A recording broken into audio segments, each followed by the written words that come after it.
मुंबई की भागदौड़ भरी जिंदगी में रवि बस एक चेहरा नहीं, बल्कि हजारों में से एक मेहनती युवक था। सुबह की पहली ट्रेन से निकलना और देर रात लौटना उसका रोज का सिलसिला था।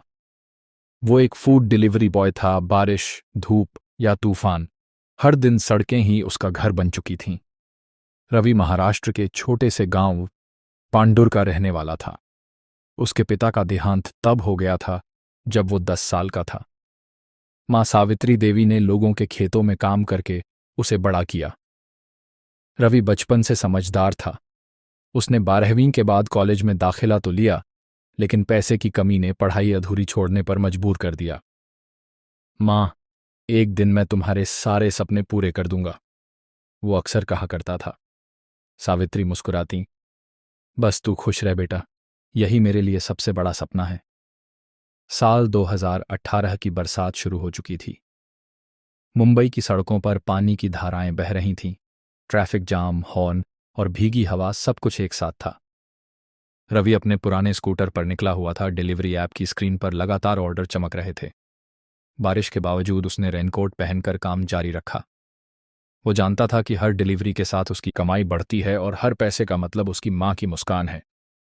उस दिन उसने अपने दोस्त सूरज से कहा, भाई, इस महीने मां का जन्मदिन है, इस बार उन्हें कुछ अच्छा गिफ्ट दूंगा।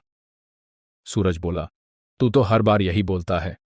रवि हंस पड़ा, पर इस बार सच में लाऊंगा। लाल साड़ी, मां को लाल रंग बहुत पसंद है।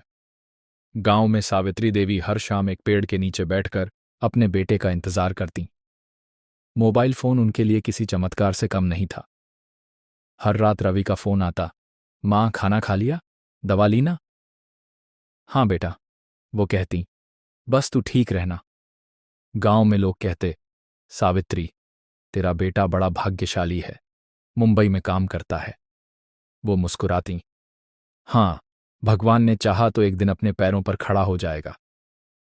मगर 19 जुलाई 2018 की शाम थी। बारिश उस दिन कुछ ज्यादा ही तेज थी।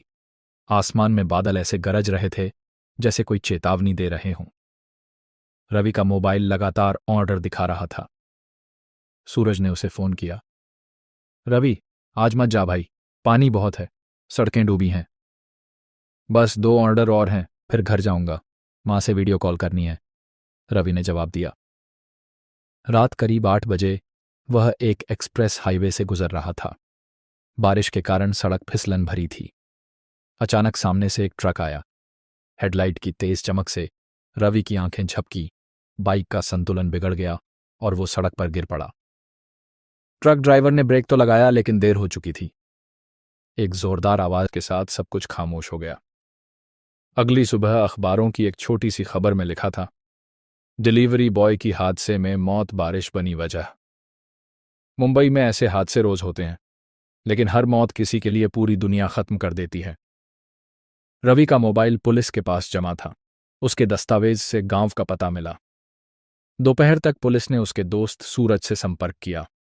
सूरज ने जब रवि की मां को फोन किया तो गला भर आया। मौसी, रवि अब नहीं रहा। सावित्री देवी ने कुछ पल चुप रहकर कहा, क्या बोल रहा है तू? वो कल रात ही तो बोले थे, मां बारिश में मत निकलना। उनकी आवाज टूट गई। वो वहीं गिर पड़ी। एक हफ्ते बाद रवि का छोटा बैग गांव पहुंचा। उस बैग में उसका मोबाइल, हेलमेट, पुराना वॉलेट और एक पैकेट था। उसमें वही लाल साड़ी थी। उस पर एक छोटी सी पर्ची लगी थी, मां के लिए।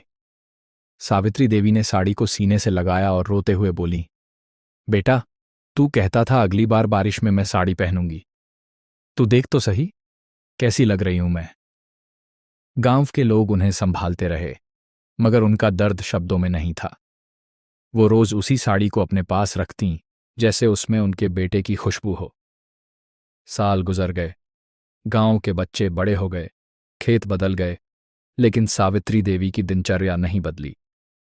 हर बारिश के मौसम में वो आंगन में बैठकर बाहर देखतीं, जैसे किसी बाइक की आवाज सुनने का इंतजार कर रही हों। लोग पूछते, मौसी, अब तो 5 साल हो गए। वो मुस्कुरा देती, पता है, पर जब बारिश आती है ना, लगता है रवि यहीं है, बस भीगता हुआ आएगा।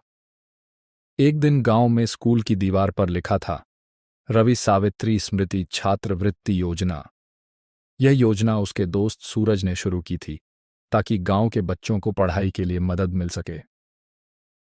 सावित्री देवी ने जब वो देखा तो उनकी आंखों में आंसू थे, मगर इस बार वो खुशी के थे। उन्होंने कहा, मेरा बेटा चला गया, पर उसका नाम अब इन बच्चों की जिंदगी में जिएगा। साल 2022 की पहली बारिश में सावित्री देवी की तबीयत अचानक बिगड़ गई। उन्होंने खिड़की के पास बैठकर कहा, देख सूरज बेटा, बारिश फिर आई है। सूरज ने आंसुओं को रोकते हुए कहा, हाँ मौसी, आई है। उन्होंने मुस्कुराकर कहा, रवि आया होगा, उसे कह देना माँ अब थक गई है। और कुछ देर बाद उनकी सांसें थम गईं। उसी शाम गांव में हल्की बारिश हो रही थी। हवा में मिट्टी की खुशबू फैली थी। सूरज ने आकाश की ओर देखा। बादलों के बीच जैसे एक रोशनी चमक रही थी, मानो रवि अपनी मां को लेने आया हो। लाल साड़ी अब सावित्री देवी के साथ ही चिता पर रख दी गई। गांव वालों ने कहा, अब दोनों एक साथ हैं, जहां कोई बारिश उन्हें अलग नहीं कर सकती। रवि और सावित्री की कहानी सिर्फ एक हादसा नहीं, बल्कि हर उस बेटे और मां की कहानी है जो एक दूसरे के लिए सब कुछ करते हैं, मगर जिंदगी कभी कभी एक वादा अधूरा छोड़ देती है। कभी अगर बारिश में किसी डिलीवरी बॉय को भीगते हुए देखो तो जरा मुस्कुरा देना, शायद किसी मां की दुआ उसके साथ चल रही हो।